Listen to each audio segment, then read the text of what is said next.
Hey guys, people are always asking me how to fit the Loomis method onto people's faces and heads that don't necessarily fit the average proportions, which is pretty much everyone, because we're all different. So we're gonna have to learn how to modify and adapt the Loomis method to the subject that we're drawing. I got a few people here that don't fit those standard proportions, even a baby. And then at the end, I'll show you how to adjust for an open jaw, open mouth. So let's do this. All right, so this first one is Ron Perlman. And I think you can probably tell his jaw is much larger than the average person. His forehead is smaller. You can see, I mean, just look at those thirds. You try to measure from here to here, then here to here, then here to here. They're not equal thirds on him. So let's adjust those. And also his jaw is wider than average. So we'll have to just add a different shape to that cranium.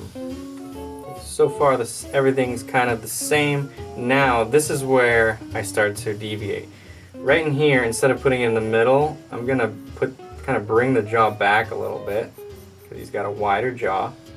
And then I think I'm gonna put the brow ridge in the middle, kind of where it's supposed to go. And then the hairline seems to be just kind of lower on him. So that makes his forehead smaller, like right there.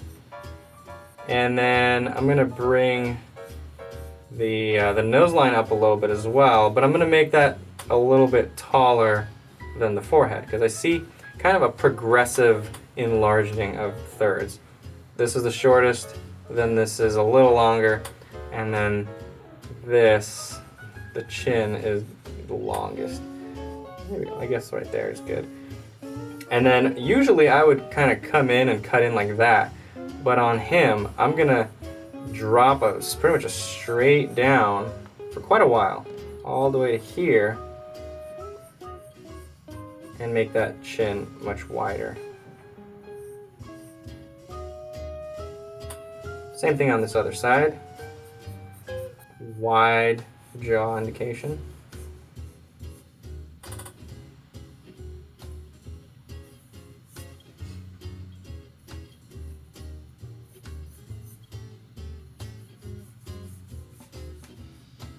Front plane, side plane really shows you how wide this chin is over here and how wide the jaw is back here. From this angle, you wouldn't usually see the corner of the jaw come out that much from the side plane. It'd be usually pretty subtle. Plus the front plane is already so wide.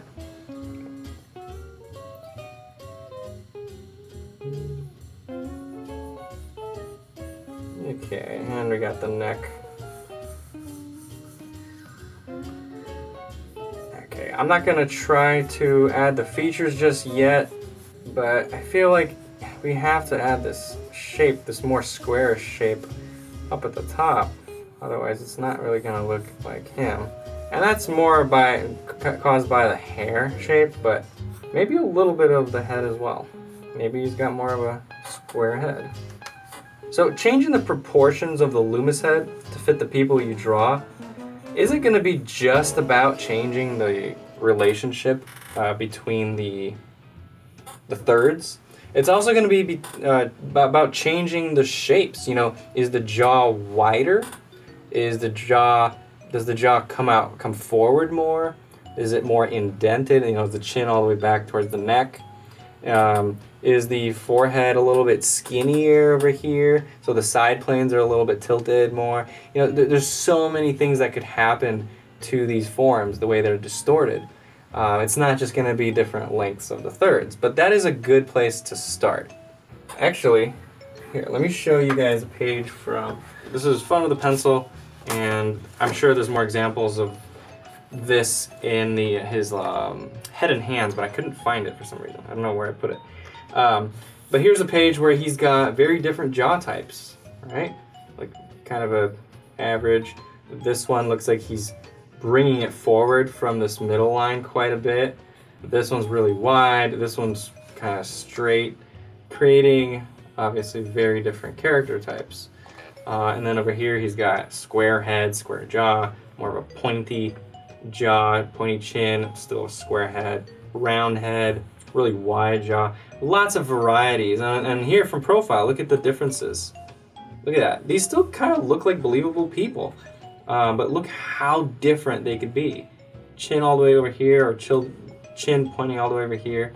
Lots of variety in people, but the basic concept of round cranium with the sides chopped off and kind of a boxy pyramid-like jaw attached to it, it applies to everybody. You just have to distort these forms. You know, when you know the average, when you're really comfortable with the average from any angle, you can look at a subject and you can instantly see how they're different from the average, because you have something to compare it to in your mind, right? You know what to look for. So even though you're usually not going to be drawing an average Loomis head when you're drawing someone from life, it's still very important to know that average Loomis head. Okay, let's do another one. This time we got Tom Hanks. Okay, and you can see, okay, you can see in this one he's got a very large forehead. And his hairline kind of adds to that large forehead, but from the bottom of the nose to the chin is actually not that much smaller than his forehead. So it's more of his middle third that's just really small. So, okay, let's draw this one. Again, start with this cranium. And notice how much lighter my initial lines are than my final lines. I slowly go darker and darker as I'm getting more and more comfortable with my placement. I don't want to start dark because then I can't erase. Basically, when I look for where that side plane is, I look for the right in here, right where the forehead turns, and kind of where the eyebrow peaks, or sometimes where the eyebrow ends. Really depends on the person. But on him, it's about halfway. You got that perfect 3/4 view. Okay, and then he's not looking up or down. So there you go, there's the brow ridge. Maybe I should lower it a little bit. Okay, lower that. Make some room for that forehead. I would put the nose here, but because this middle third is supposed to be smaller, I'm gonna move it up. But I don't think his head overall is very different from the average. Like his head shape, maybe a little more square, but as far as the length versus width is kind of the same. So I'm gonna kind of use where the nose should be to find the chin, and then I will bring the nose up. Right about there.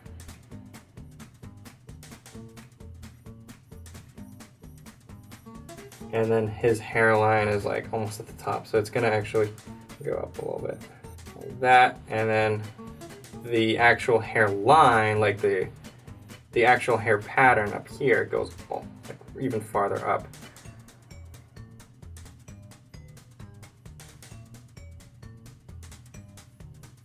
As far as the width of the jaw, seems like it's kind of average. He's got maybe a little more of a square here, but he's getting a little bit, you know, droopiness on the sides. This isn't a young photo of him. And so we can't really see the structure of the jaw as well on him as on a younger person with a very defined jawline. But it's okay, it's somewhere in here.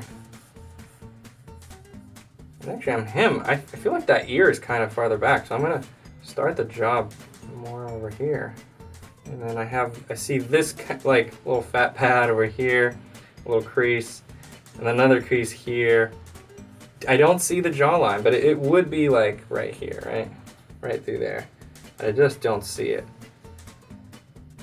Instead, what I'm seeing is another kind of a downward plane right here.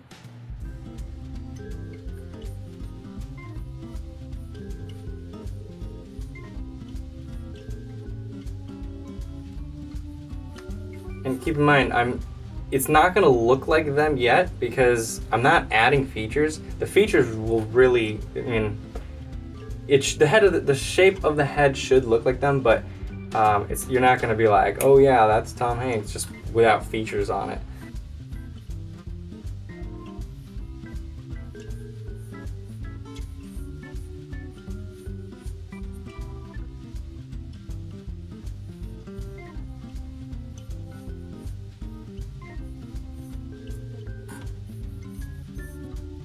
And he does have kind of a square head up here. And his hair is pretty short, so I don't know how much of that is his hair creating that corner and how much is his head creating a little bit of a corner. So I'm gonna just draw that hair shape.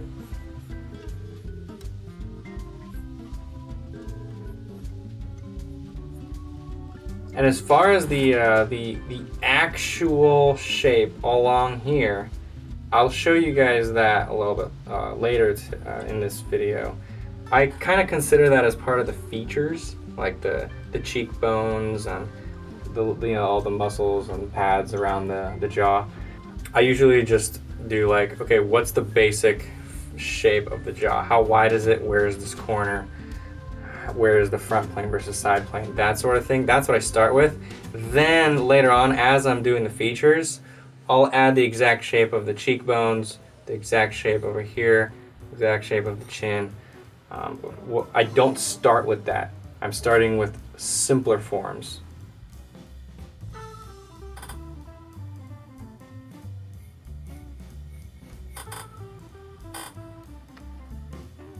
Maybe I didn't make that forehead big enough.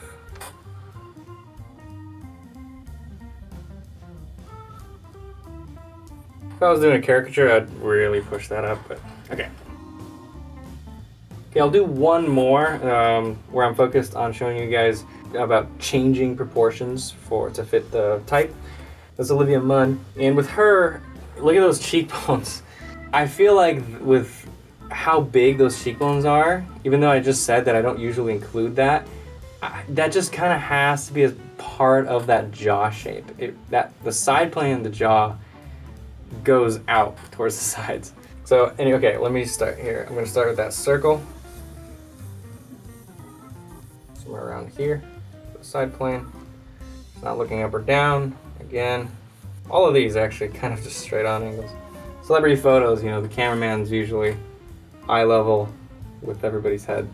And her thirds don't look like they're really that extreme deviation from the average, so I'm just gonna do the average.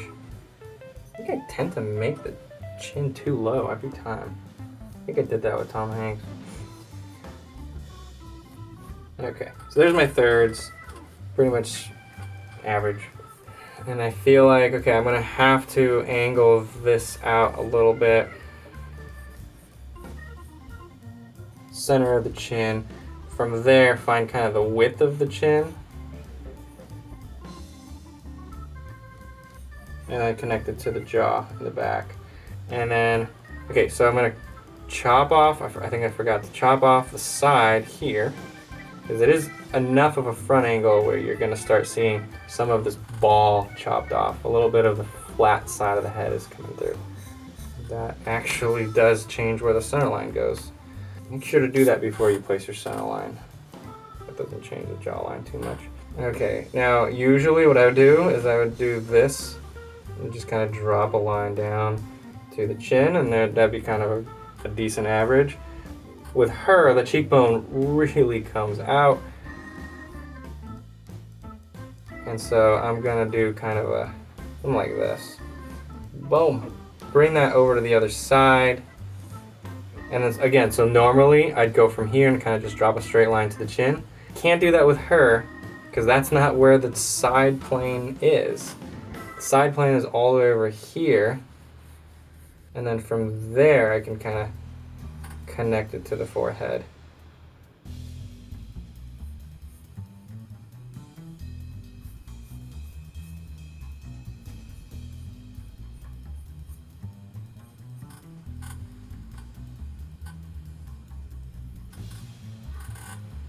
I feel like that really, really skinny neck is important to show her type.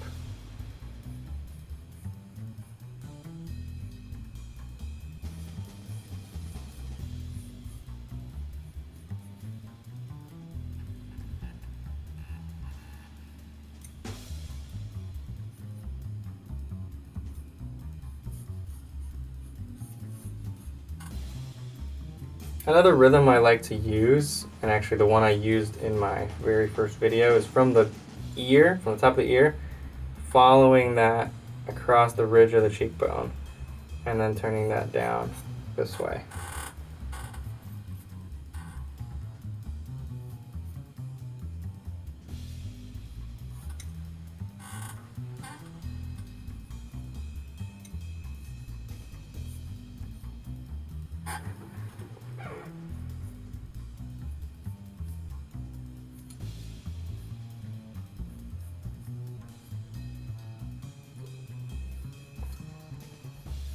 Alright, cool. So we got 3 different proportion types, and that's how I would modify a Loomis head. You can see they're surprisingly similar.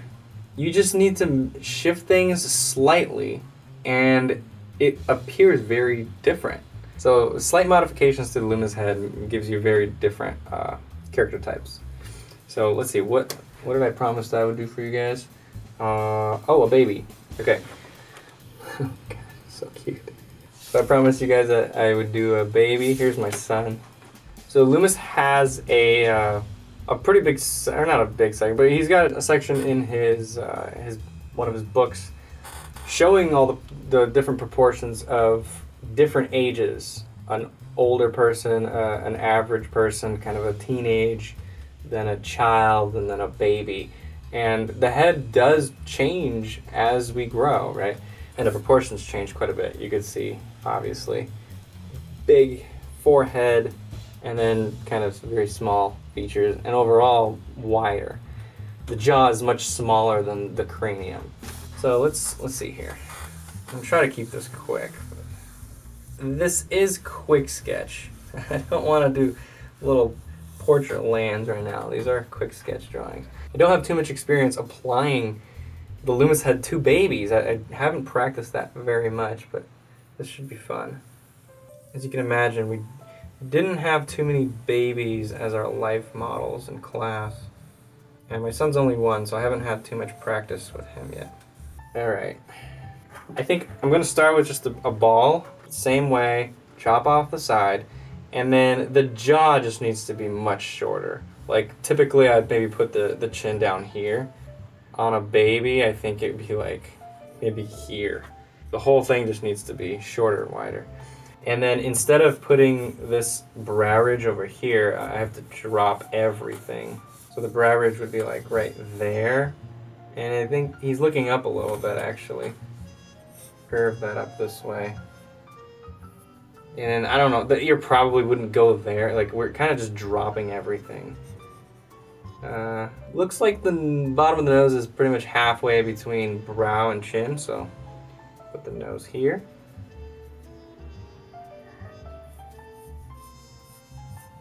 And then really square it off. I feel like I have to add some form. I have to add a little bit of a volume up here. And he's smiling, so his cheeks are coming out more.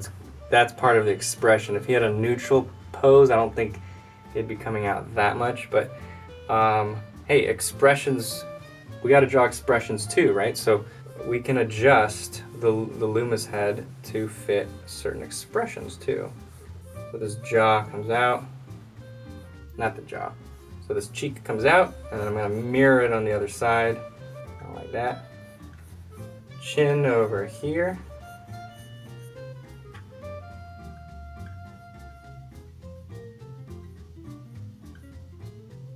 And then the jaw is very round, covered with a whole bunch of fat.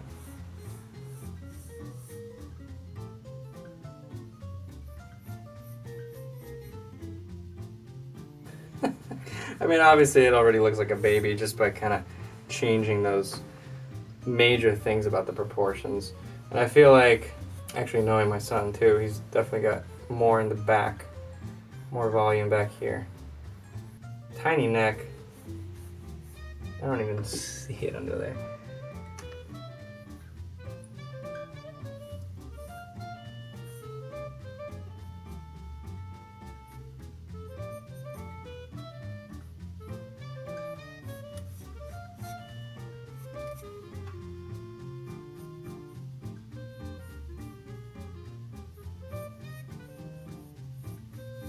Okay, I'm probably getting a little too carried away with some of the details here.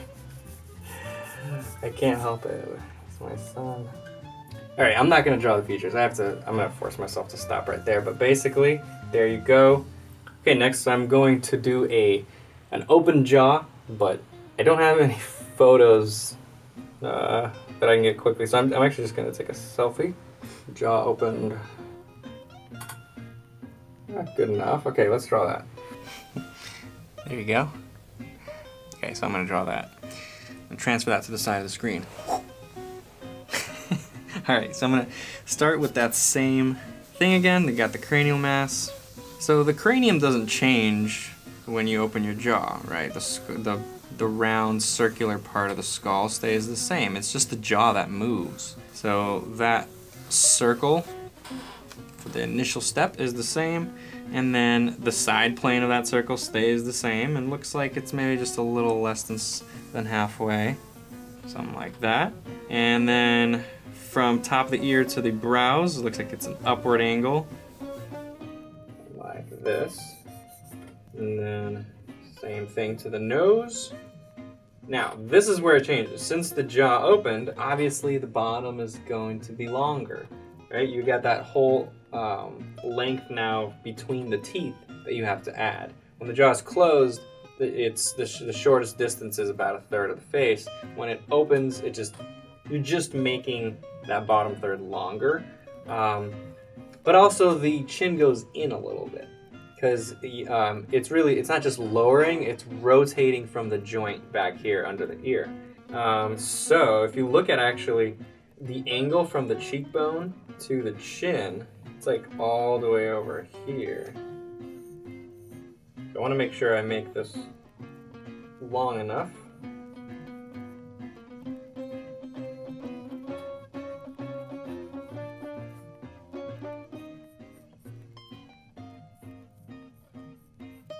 And as the jaw opens, this whole bottom plane compresses against the neck, right? You got all this skin, and then it kind of gets pushed out. So this bottom plane is kind of round right here. And I'm cutting through the cheekbone, actually. I'm not including it. There would be an extra mass over here, which I would add in once I start putting in the features. As far as the center line, I'm going to keep it going, and then right here, you have to start bringing it in.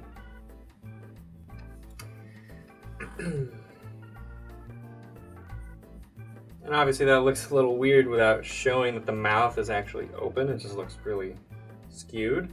So I'm just going to do a quick shape indication to show that this mouth is open.